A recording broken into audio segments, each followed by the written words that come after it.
Welcome to my YouTube channel. यह video BSc second year students के लिए है।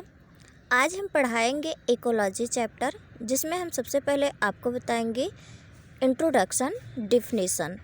तो आज हम बताएंगे आपको इकोलॉजी क्या होता है, इसका इंट्रोडक्शन क्या है और इसकी डिफिनीसन क्या है। Nature has two components, organism and environment. Nature में जो है दो कंपोनेंट होते हैं, ये ऑर्गेनिज्म होता है और एक इन्वायरमेंट होता है। These two components are interacting, interdependent and dynamic. ये जो नेचर में दोनों कंपोनेंट होते हैं, ऑर्गेनिज्म और इन्वायरमेंट, ये दोनों एक दूसरे के ऊपर इंटरडिपेंडेंट होते हैं और इंटरैक्टिंग होते हैं। The branch dealing with the principles governing interaction of organism and environment constitute ecology.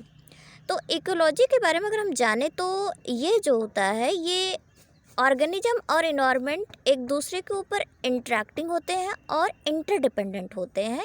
इन सबको मिला करके हम क्या कहते हैं, इकोलॉजी कहते हैं। अब हम आगे देखेंगे कि इकोलॉजी किन किन शब्दों से मिलकर बना है। तो word ecology is made up of two Greek words, oikos and logos. Oikos means होता है हाउस और लिविंग प्लेस, लॉगोस मीन्स होता है स्टडी, जिसका मतलब है कि which means ecology is the study of organism at their home.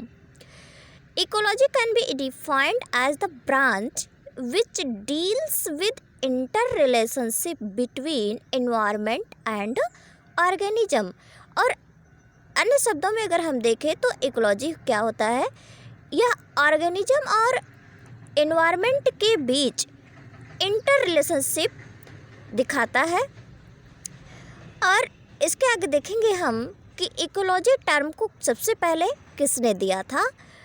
Term ecology was first coined by Ernest Haeckel in 1868।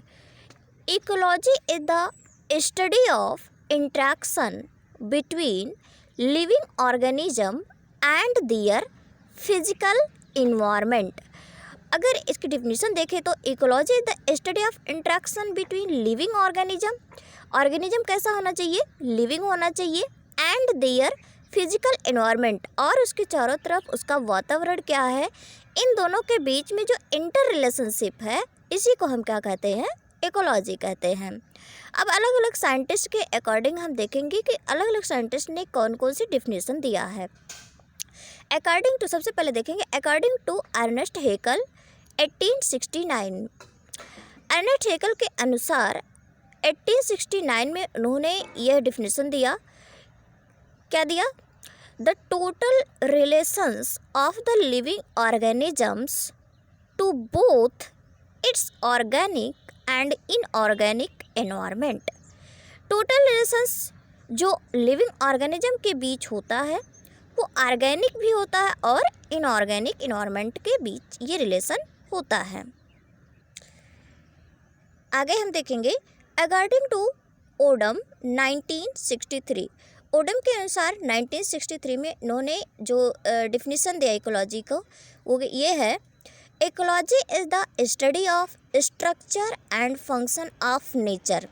इन्होंने ये कहा कि नेचर में जो किसी भी ऑर्गेनिज्म का जो स्ट्रक्चर है, उसका फंक्शन है, उसी को हम क्या कहते हैं, इकोलॉजी कहते हैं, अकॉर्डिंग टू ओडम।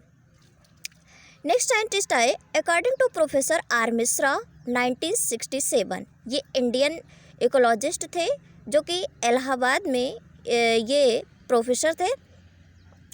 इन्होंने क्या डिफिनेशन दिया इकोलॉजी की, ecology is the study of interaction of form, function and factors. जो इकोलॉजी होता है वो फंक्शन, फॉर्म और फैक्टर्स के बीच में जो इंट्रैक्शन होता है, उसी को हम इकोलॉजी कहते हैं, according to professor R Mishra. इसके बाद एक डिफिनेशन और हम देखते हैं यहाँ पे, ecology is the study of inter relationship between a species and it's environment. Ecology जो है ये स्पीसीज और इन्वायरमेंट के बीच जो रिलेशनशिप होता है, उसी को हम इकोलॉजी कहते हैं। ये है इकोलॉजी की ये सारी डिफिनीशन है, और सभी साइंटिस्ट के अकॉर्डिंग सारे आप लोगों को जो है ये डिफिनेशंस बता दी गई हैं। अगर ये वीडियो आप लोगों को अच्छी लगी हो तो इस वीडियो को लाइक, शेयर और सब्सक्राइब करना ना भूलें। Thank you for watching.